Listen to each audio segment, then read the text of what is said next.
You're listening to, and this is why I love Con. Andy and Mike!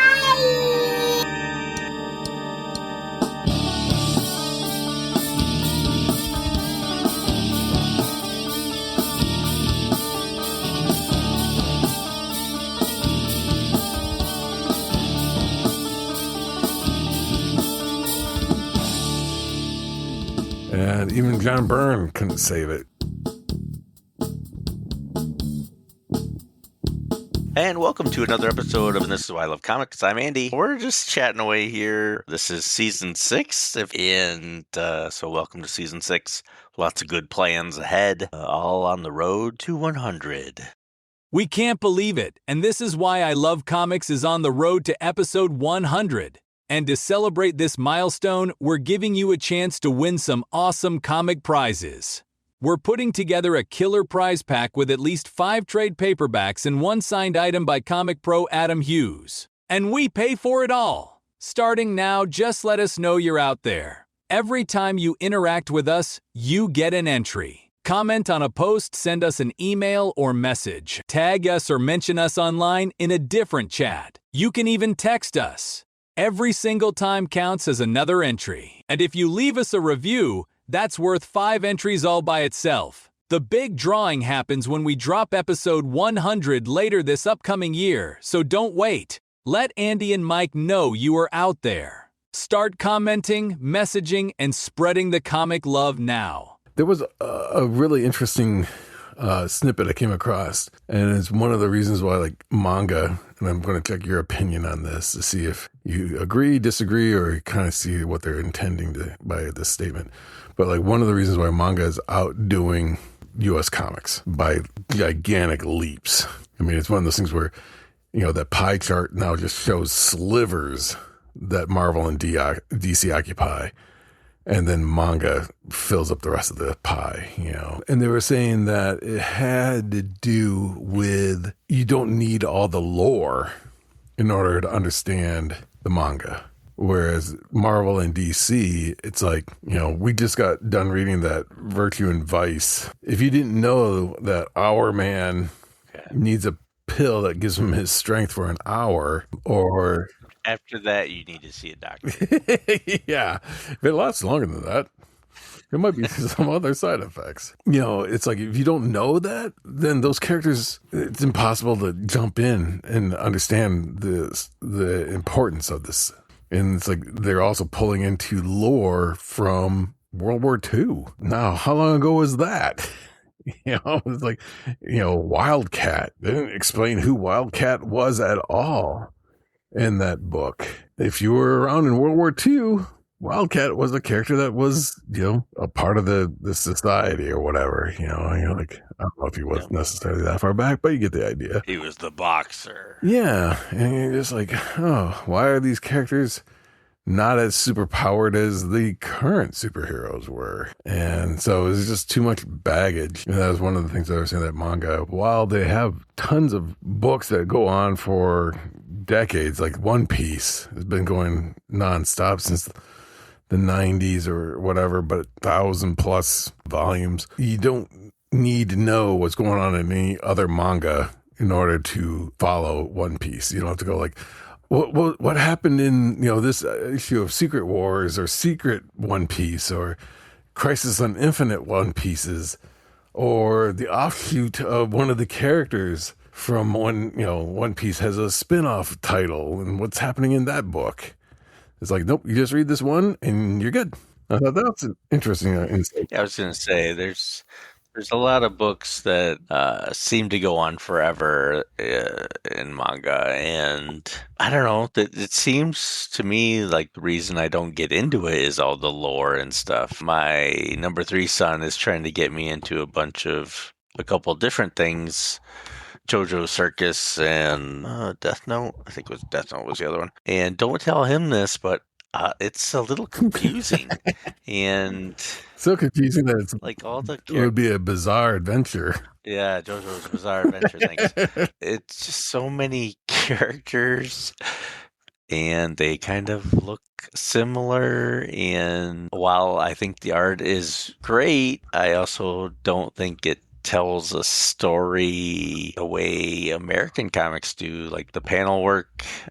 It just bugs me. And as I was getting along now, I also think that the artist was getting more relaxed and getting better. So there's some of that, normal American comic too. You can see how the artist grows. I think it's the same. I don't know. It was hard for me to get into, and I don't want to be that guy. I don't. I loved the manga we've read.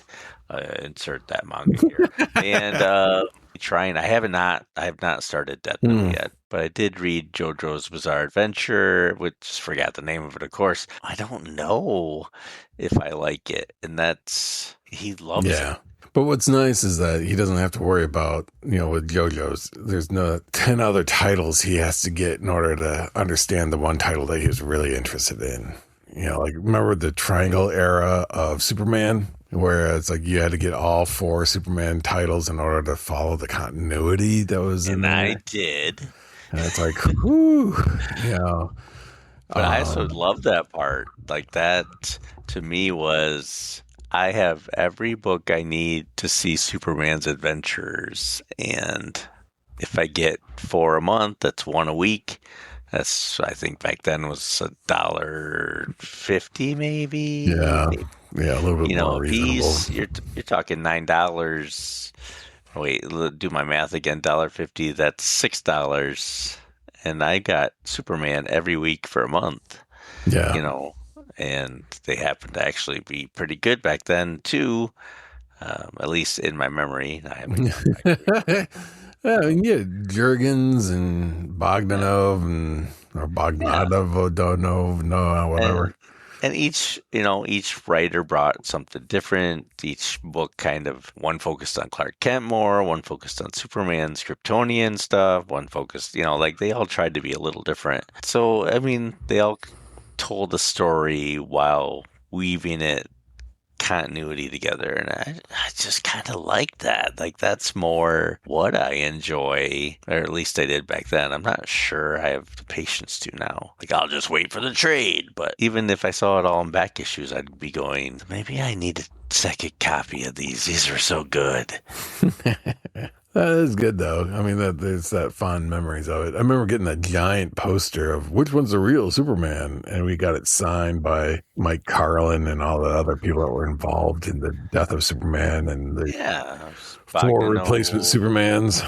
Jurgens was there. And Ordway, the whole group. Like I said, what I thought that the point was is that they're standalone, and there's not the need to get 20 different titles in order to understand the one, or to get the full, what's happening with, because Superman appears in Justice League, Superman appears as a guest star in Batman, and it's like, if you're just reading Batman, then all of a sudden this mystery person shows up as a person who has never, let's say, read a comic, to pick up a comic now and to sort it out. Like, there's no way I could get an X-Men title, any X-Men title today and go, and I used to read them religiously, but there's a million. I mean, there's more.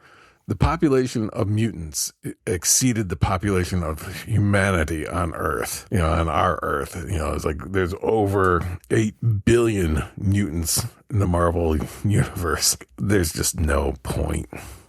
I could keep up. I have no idea who's who anymore, and nor do I have any interest in it. The characters they kind of ran out of ideas of what to do with the characters. It's like, let's make Cyclops an absolute jerk. And it's like, well, where did that come from? But you're right. I mean, they had to make Professor X look like a creepy kind of character, and then he's a villain. And, after telling 8,000 stories a year about these characters, you gotta radically change it to make it your own. Different writers just, they lose why they were special. Those dollar bins look better and better because it's the good old days, Yeah. Even the bad comics in the good old days was in the good old days. Yeah. That's what I liked about the new universe, and what appealed to me was that I could own an entire comic book. We'll call it a comic book company, even though it was an imprint, but I could own everything that was related to the new universe. Like there was not an issue that was like, well, that one is hard to find because that was the first appearance of such and such a character, or this one is higher price. And it was like, no, they're not. And the longest run had like 32 issues in it, and it was done. And I was like, oh, okay. So it's not like I'm going to be indebted to this till the end of time trying to collect them, because they'll never stop making a Batman title. They'll never stop making a, I was like, nope, they only made this many and that was it. But it's kind of fun to kind of go, yep, got them all except for Mark. I don't know why. I just have no interest. I mean, I even picked up stinking Kickers Inc. And that one is like, what the heck? A bunch of former, football players. It's turned superheroes. And I picked that one up before I got Merc. But, the other ones, they had a good long run. And for better or for worse, the series wrapped up. And even John Byrne couldn't save it. They had Starbrand. The last several issues of that was John Byrne's work. Interesting concepts. I understood what they were trying to do. It's like, what was it, to celebrate the 25th anniversary of Marvel? It was like, well, if, in 1962 or whatever it was, they came out with the Marvel Universe. 25 years later, we came out with a new universe. And then 10 years later, it was gone. Yep. Yeah, less than that. I mean, it was like, I don't know if it had anything to do with Shooter getting the boot, or if this was what led to him getting the boot. I don't know if you want to hit up side projects at all. Sure, we can talk about it. Let's see. Keep yourself busy, Andy. Yeah, I am keeping myself busy, of course. Let's see. Side projects. I'm, of course, writing a story that while I was looking through all this character stuff, I found notes on the side project story that I'm still recreating now. It's like, I even had ideas way back then. But, like this is from my 20s, this Saturday morning stuff, but never fully formed. I think I've reached an age where the story just kind of clicks better, and maybe I needed that maturity. Life experiences. Yeah, and just kind of sit back and describe things better. I can do it in my head better than just focusing on certain scenes. Like I can paint a picture a little better, and it's just time to get it as much on paper as I can. Then I'll go back and edit it out and stuff like that. So yeah, I've got like probably 10 chapters almost done. Like I just got to go through it one more time and tweak some things and maybe describe some things that I hadn't really, I just said, more description here, a little note or add something here, but, insert dialogue. Right. Yeah. More talky. And then, I don't know. I've never felt so close to this as I am now. Like, I can actually complete this storyline. It's a novel. It's not comic or anything like that. I'm kind of having fun with some, because I can't draw. I'm having AI kind of like, if I describe this character, how many different images can you produce for me, and then I'll pick which one I think, do I have to describe it more this way or this way? So it's been kind of fun, seeing what AI can come up with, and I'm like, no, that's way too scary. I don't want it to look like that at all. One of the characters is a mirror, and AI made it so haunting, in the mirror, this old face, and it's like, no, this is supposed to be a cartoon character, Yeah. But it's still a lot of fun. Just I'm hoping by the end of this year I'll at least have a working beginning to end story that might need a little tweaking, but at least the story's going to be written down. Yeah, it's coming along really nice. It was kind of cool the other day. My wife, I wanted her to read it, and her and my daughter just sat in the corner of the living room, and she read it out loud to my daughter, and they were both just enjoying the story, and it was kind of neat. It's like, this is a story I wrote, and I was hearing it out loud for the first time, and I'm thinking, Hey, this is pretty good. Hey, I don't mind that. That's not half bad. Right, yeah. This is pretty good. I like it. So, Well, it's also good to have that separated narrator, to kind of see like what's the inflection they're putting into it as they're reading. What words are they focusing on? And does it, are you seeing them stumbling over things? Or because if you read it, you've already written it once, so you kind of gloss over it. But this is all brand new territory for somebody else. So that's a great experiment. yeah, it was a lot of fun. Like you said, it's a character name. Does it sound really weird when it's read out loud, or pronounce that character or the bar where they're at, or is it? My daughter seemed to enjoy it. My wife enjoyed it, so I think I'm on the right track for that. Yeah, brilliant. Yeah. I had a character as one of the many characters I created for within the family comic books that we would make. And I thought it was really cool. It wasn't until somebody else read my comic that I'm like going, well, that does kind of fall apart. And it was a guy who was like the best fighter out there. And it was going to be the word combat. And I didn't even make the connection, but it's going to be like how a lot of characters will have a term and then they'll put like Ian on the end of it, like an electrician kind of a thing. So I thought, I'll put that Ian, electrician, that part I was going to put at the end of combat. I didn't realize that, I had somebody read the comic and who's Combustion? And it's like, Combustion? Who are you talking about? It's supposed to be Combatian. Oh, yeah, I can see how that's a dumb name. Because it was written almost like Sebastian, but it was like, instead of the, S-A, it was like, yeah, it was just messed up. And it's like, oof. So it's kind of good when you have somebody else read things and read it out loud. Because I remember when we were doing Vampire the Masquerade RPG, and I had given everybody pre-generated characters. And I wanted one guy to be Simon, but he was British. So I spelled it like in the British way. And everybody goes Simeon. And it was like an ape. Right. Yeah, I was like, no, it's Simon, but it's, oh, never mind. Never mind. You're unsophisticated. You kind of have to understand it.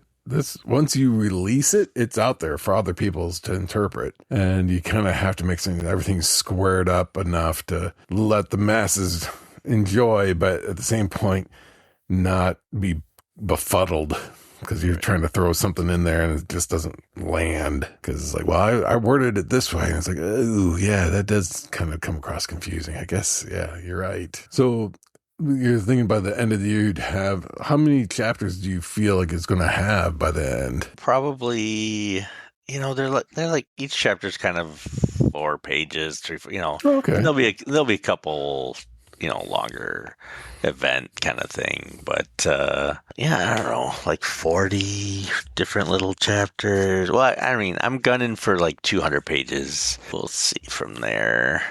What I need to tweak or something. If I get to 200 pages, I'll be happy that I got that far anyway. So, Oh, yeah. Little short novel or it's 1,000-page, I'm never going to do that. Yeah. So, Stephen King is under the dome. Yeah, I'm not that wordy, but yeah.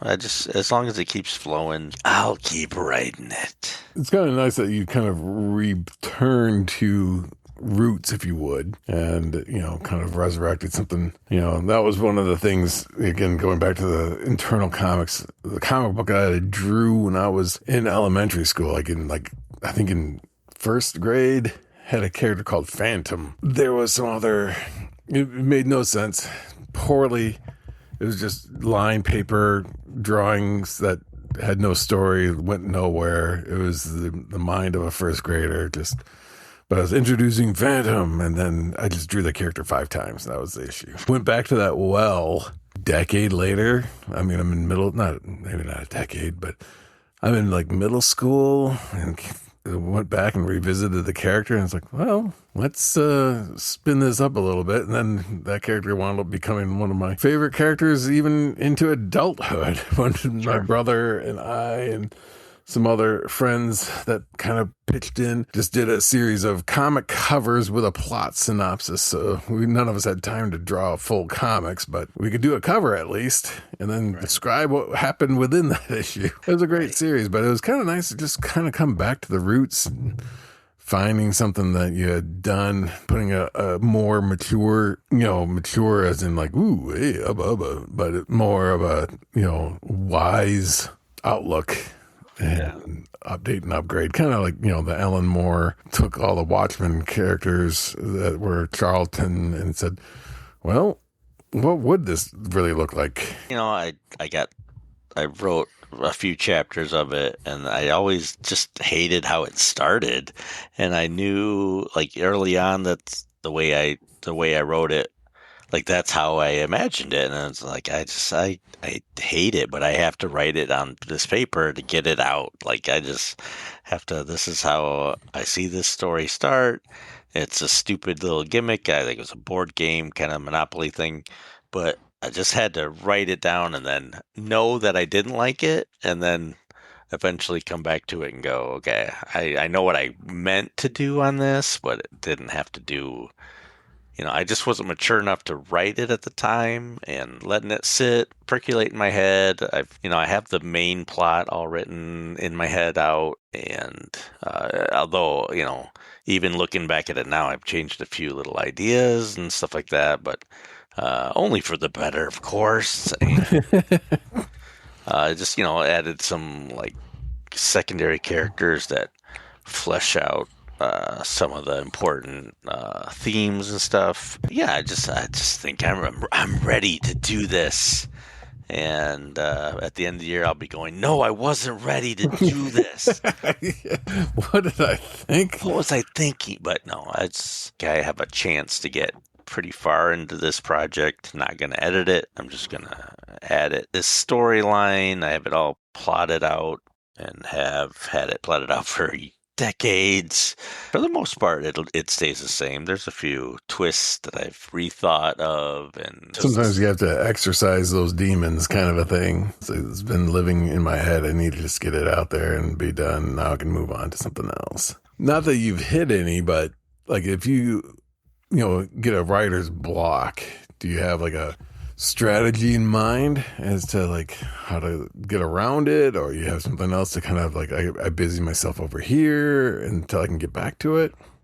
Usually when I get writer's block, I'll go on a walk, but usually I don't get writer's block too much. If I do, it's usually because I have another project I want to work on, so I might switch to that for a little bit, get that out on paper, and then go back.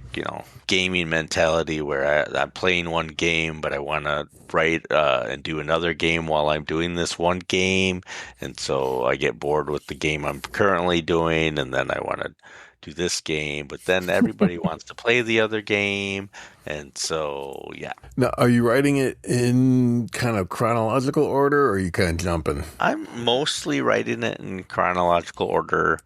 As the story goes, I've done a few flashbacks, and that seems to work out well with the story I'm trying to tell. But I haven't jumped ahead and done like the climactic battle at the end or anything like that. I think I kind of want to do it in order so that I can kind of mentally build it up in my own head rather than do the end and then realize later, I forgot to include something I just create, because I kind of write on the fly as well. Like, if I come up with something, and I'll travel down that path, and then if it doesn't work, I'll go back and branch it out again. But not to toot my own horn, I have some good instincts, and if while I'm writing it, I go, this character would be more interesting if he had his own chapter. I'll do that. Or condense it into a snapshot. Right. Yeah, I'll just merge it in with something else. But what's your ultimate goal? Are you looking to get it published, or are you just looking to get it complete? At this point, I just want it. I want to say I completed it, and publishing nowadays is probably a lot easier than it used to be. I'm sure it is. So if people like it, and even if just my family likes it, I'll be happy. Yeah. Or if they tell me they like it and they don't really, I'm still happy because they told me they like it. We'll You can pin lie this to me, right on the refrigerator for you. right? I don't care if I'm lied to. But if it turns out and people like it, sure, I'd love to get it published. Again, I things I've written in the past, and I've gone like, yeah, that was okay, but it's not. That was more like an exercise in my brain. This story, I think has some potential, so it's at least something I don't think anybody else is doing right now. So I feel good about it. Yeah. Yeah. There's those moments of like, are you outpacing a trend? Are you preceding a trend? Right. Or do you think there will be a trend related? The networks all do the same type of movie at the same time, or Yeah, Volcano and Dante's Peak kind of a thing. yeah, Ants and DC Bugs and Life. Marvel will all do the same KO, Marvel KO, DC KO, kind of. You mentioned AI earlier, and you're using it to kind of see like if what you're describing in your story aligns Yeah. with what AI would anticipate. Like this is what I perceive your character by description. What's your take on AI writing so much now that people are just relying on it to? I mean, whole books are being made AI. That takes the fun out of it, doesn't it? Yeah. But for me, I can't draw, so it's fun to try and get an image of something that I can describe and have it draw it. But I mean, I wouldn't want it to write my story, because I don't like it would write a story, but I don't feel like it would write my story at all. If I'm done with it and I want it to go, hey, can you check my grammar? Yeah. Then sure, it's nothing more than a spell checker. Then at that point, I'm okay with that. But I don't want it to go, hey, you should have this character be able to fly and go, and then you just wrote your own story. Yeah. Yeah. AI. You changed the fundamental thing about it. Right. I don't see the point in it. If you want AI to write you a story and you can get in bed and it can read it to you, that's your own whatever. But if you're gonna plan on having other people read it or get it published or something, you're kind of cheating yourself out of all the work and saying, hey, I did this. I went through this time period and I worked my butt off, and I Yeah. failed, and then I succeeded, and then I failed again, and I succeeded. To me, that's the whole point in writing, is to try and get your story out there. If you're just saying, "Hey, I have this idea," Joe goes to the mall, gets some pizza, and comes back home, but he encounters some aliens. Write me this story, it's just okay. Here's you're not really doing anything except directing a part. There would be something kind of fun in that of like, because there's so many different AI engines out there that if you gave the same prompts to them all to see what kind of stories and then what elements would fall into similarities, Yeah. it's like, and then like how many prompts would you have to give until they all kind of more or less told the same story? Sure, it can write okay books. It's never going to do a bestseller. I'll say never, but Yeah. eventually maybe, but I don't know. It can only tell stories that it learns about by reading other stories. That's not how it works? So Yeah, it's more not, or less. It's pulling from, an aggregate of all these other, elements and trying to come up with something. And then So you can, you're never going to get an original character. You're going to get an amalgam of other characters. it'll I don't lack know. that distinction. You won't get like a Hercule Poirot or a Sherlock Holmes, both detectives, but you're not going to get that uniqueness and the character. Because, it's what, I see it as a tool, and I use it to try and get it to agree with me on how something looks. But I don't want it to tell me what it looks like. I want to tell it what it what the character looks like and show me what it thinks I'm saying. I don't want it to tell me ideas. And then the fine line, I can understand it's a new tool and people are using it as fast as they can to make money off of it. But Yeah. It's like those 3D printed dragons and so forth, where the first couple of them, where you're like, oh, that's really cool. I like seeing those. And then you get to a point where you see them at every craft show. Yep. And it's like, well, okay. You're all producing the same thing Yep. over and over again. And, you know, there'll be a use for it if people find a way for it to make you money. That's great. But need a machine to tell me how to write, maybe tell me how to do grammar right, you know, if I mess something up. But would you be tempted at all to, you know, once you've completed yours, so that you've got an unfiltered, you've done it yourself, you know, you've created everything, you've run the course, you've crossed the finish line, and then would you be tempted at all to take your, let's say, chapter 1 or the first 5 chapters of the book, feed that into an AI and see where the AI took the story? And see, like, you know, oh, that's an interesting take, or that was a unique outcome. I mean, maybe as a personal, just curiosity, but I, you know, if it came up with a better idea, I'd be like, oh crap, I'm a sucky writer. This machine can pull from the internet and make a better story than I am. You know, I think it would upset me more than anything else if it came up with something that actually was better. You know, like I said, I want to use it as a tool. I don't want to use it, or I don't want it to do the work. Yeah, a tool versus a crutch. Yeah. You know, where it's like you're so dependent upon it to get what you want done.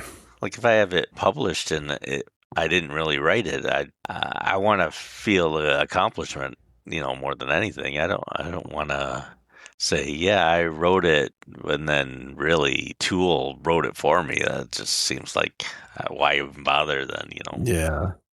And the worst would be, let's say, if you did get it done, you had it published, you go to a local book signing or whatever, and somebody comes to you in tears and it's like, chapter 44 really spoke to me, and it saved my life. I was, really, in a bad place, and what you had said just resonated with me. And if it was all AI, you'd have been like, what's chapter 44? I don't remember. Wait, I wrote 44 chapters? Yeah, exactly.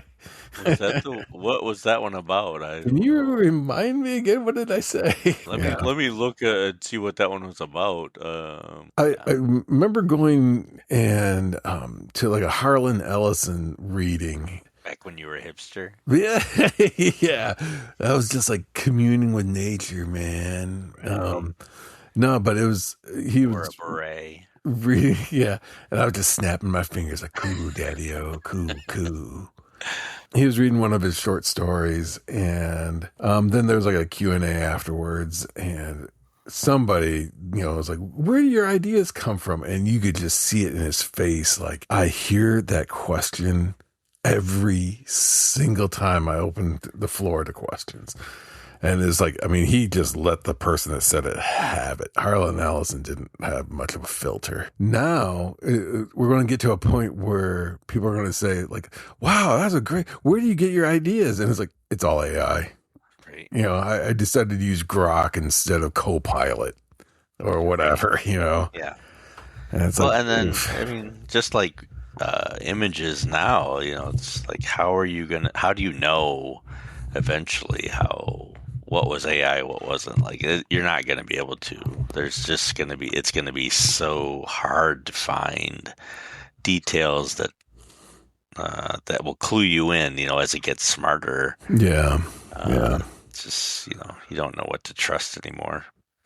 Yeah, it used to be that, like, oh, count the number of fingers. And it's like, no.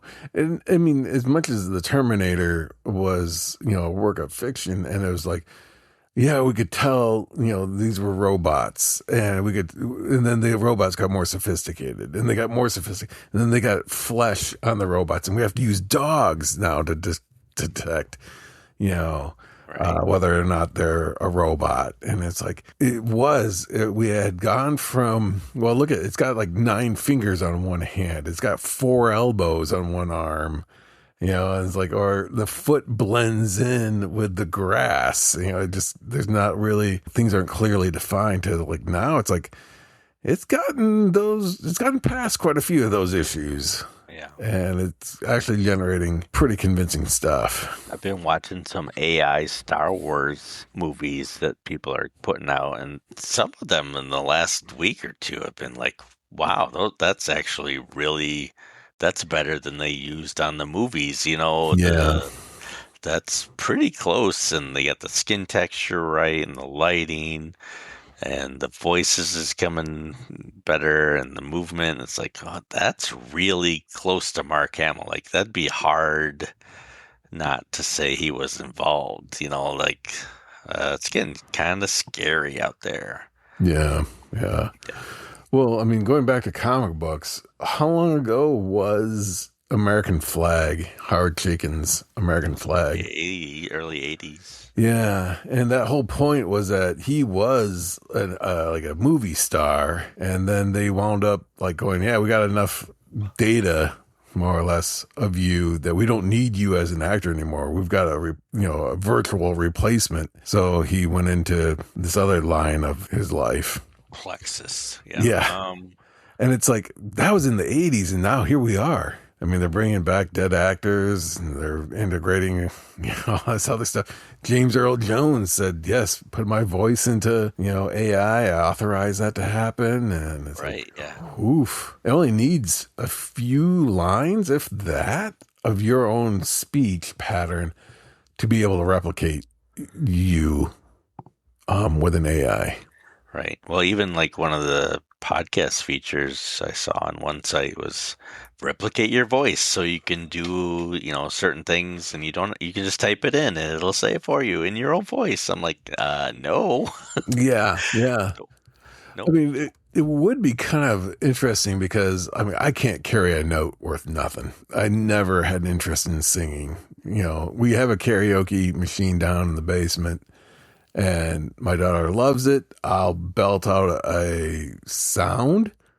I wouldn't call it music. I wouldn't call it singing, but I'll go down there and, hammer out a few songs that mercifully the songwriter will never have heard that rendition of it. But it would be interesting if, you put it in a voice. Could you make that voice sing? And it's like, oh yeah, that I could see being worthwhile. Because even in like the Disney films, they might have gotten a voice actor. When it came to the singing part, they had somebody else.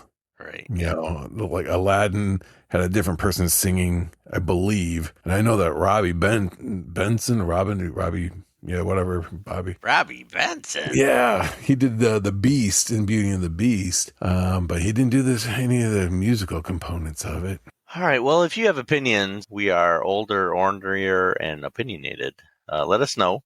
Our webpage is and this is why I love comics podcast.buzzsprout.com. You can email us at and this is why I love comics at gmail.com. We're on the Twitter or the X. I guess they don't call it the Twitter anymore at and Or this just is why I love one. Yeah. And then this is why I love comics podcast on the Facebook. We're on the TikTok, Why I Love Comics Podcast. You can write us a note on the Buzzsprout page and let us know you're there. Thanks to all our supporters and friends of the show. We couldn't do it without you. Of course, thank you to Thunder Chicken for all the music. You should check them out on Spotify. All the links are in the show notes. So for the show, I'm Andy. And I'm Mike. And we'll see you next Monday. Don't go decide. Wait. Don't go decide. Wait. Don't go decide. Just wait. Don't go decide. Wait. Don't go decide. Wait. Don't go decide. Wait. Don't go decide. Just wait. Don't go decide. Wait. Don't go decide.